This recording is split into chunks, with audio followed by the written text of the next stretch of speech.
On the thousand bodies, still in the ship. You know, you're entering a graveyard, a cemetery, a very sacred area. And once you get on top, it can be very emotional. And of course, once you get into the shrine room, you'll notice the names of 1,177 people that were killed.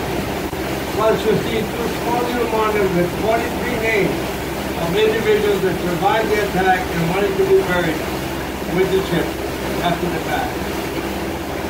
You know, just a few minutes ago, you remember they talk about the battleship Nevada that was trying to move out, just move out. And while it was doing, it was burning and smoking, and the dive bombers were bombing the daylights out of them, followed by strafing, and the machine gun fired upon them, and the ship was burning and smoking, but it didn't sink. And I tell you, it was right here. I watched it moving towards my place, and let me tell you, that was exciting. Pretty soon you'll see a white concrete structure, you know what is known as a key. That's where the ship was tied up earlier. And likewise, I just want to point out that is the upper end of Battleship Row. The island you see back there is an island within the harbor, Fort Island.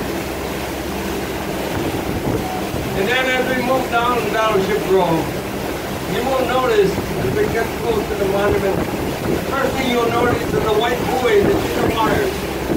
That white buoy is the stern of the ship. And then you'll see the flagpole. You'll see a flagpole, and below the flagpole, a gun turret number 3.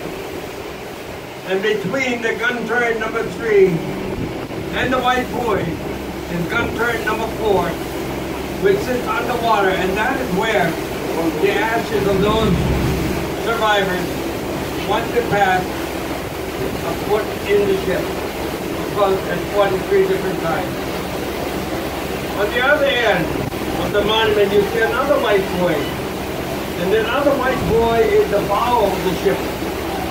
And between the two white buoys, about 600 feet long, the length of the Arizona, which sits about 40 feet of water. The monument sits over the Arizona and not on it.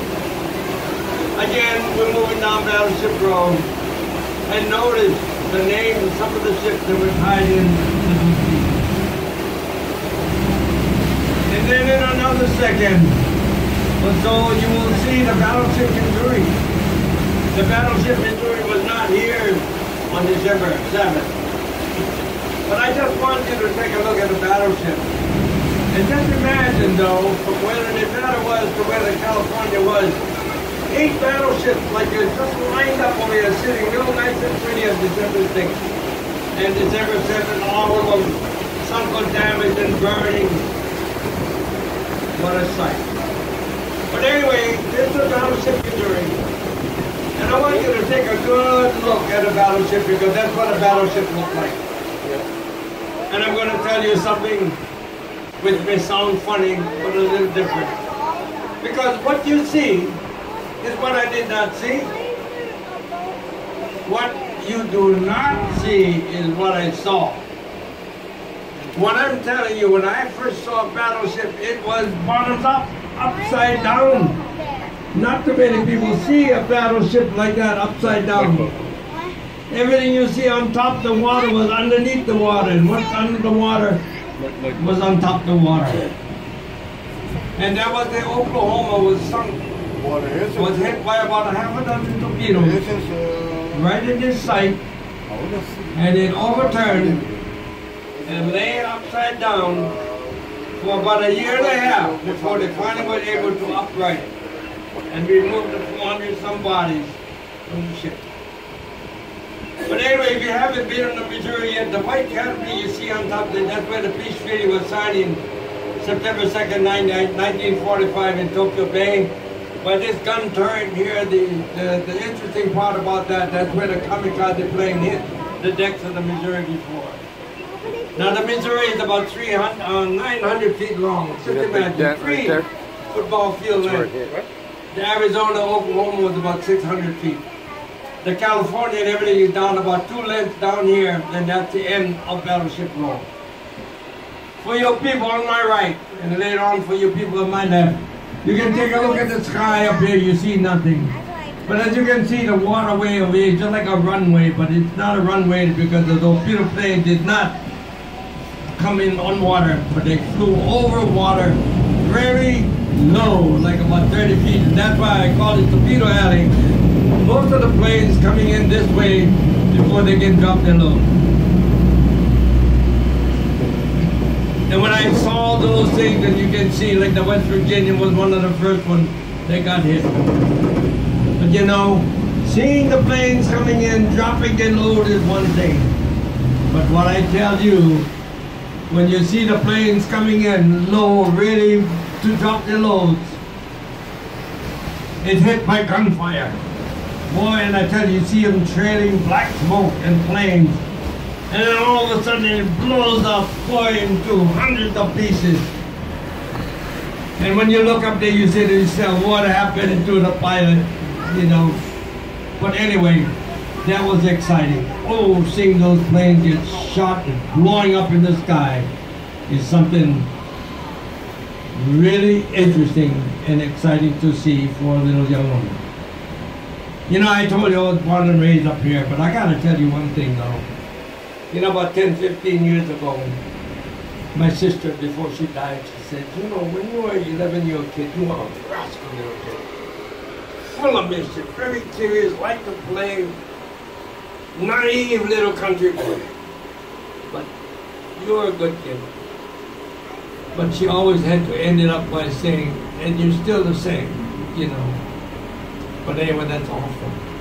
But anyway, soon we'll be going back up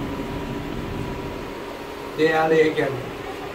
And what you're going to do is I want you to notice, when you see the Arizona, the center part is known as the assembly area.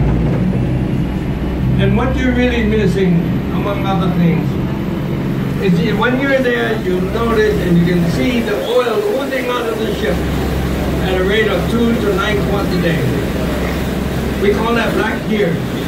And just imagine, after 70-some years, oil is still coming out. And there's still almost 500,000 gallons of oil still in the ship. And if you were there, you can smell the oil on a still day coming out.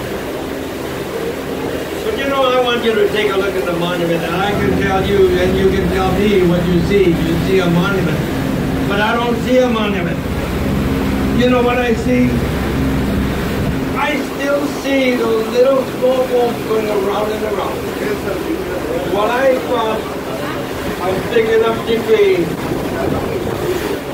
But what were they doing? Plucking out dead bodies and survivors from the burning oil. You know, I tell you, it's an awful sight and a horrid sight to see. But that's what I see. Again, I say you don't see it, but that's what I see. You know, I told you I was born and raised in the farm out here, and that Sunday morning about feeding the pigs, right at treetop level. You know, here comes this plane, the gunfire, the roar of the plane. And when I looked up, I could see the pilot, I even see the bottom of the plane. And you know, when I looked up again, there were planes all over, right, left, front, behind, everywhere. I tell you, I never saw so many planes in all my life. When I looked out this side, there was fire, smoke, explosion. I tell you, the whole fireworks.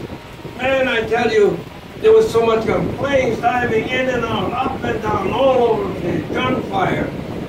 Boy, I tell you, I ran down to the railroad track, sat on the railroad track, like sitting in the front row of a theater and watching the show.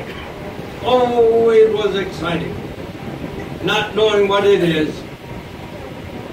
There was nothing going on there. Everything was here. And of course, hindsight, you know, that was stupid. But then at the same time, it was exciting. You know, you saw the movie a little while ago. And let me tell you, you know, what you saw was real. It was not make-believe. You know, because when I sat on the railroad track, there were planes flying real high. They were above and they were being shot at. They were not dropping off anything either. And let me tell you, those were the guys. The film that you saw were taken by them, the Japanese film. That's what you saw in the movie. That's not from Hollywood. But anyway, the thing is, the planes were not shot down. They didn't drop anything.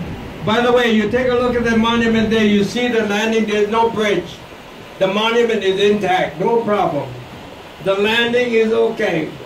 There's no bridge, but below the landing, about 40, 50 feet below, that's where the anchoring system is, and I've got this big concrete block. Unfortunately, after all these years, it's kind of moved. And so they got to do that again, new blocks, new anchors, before they can put the bridge back.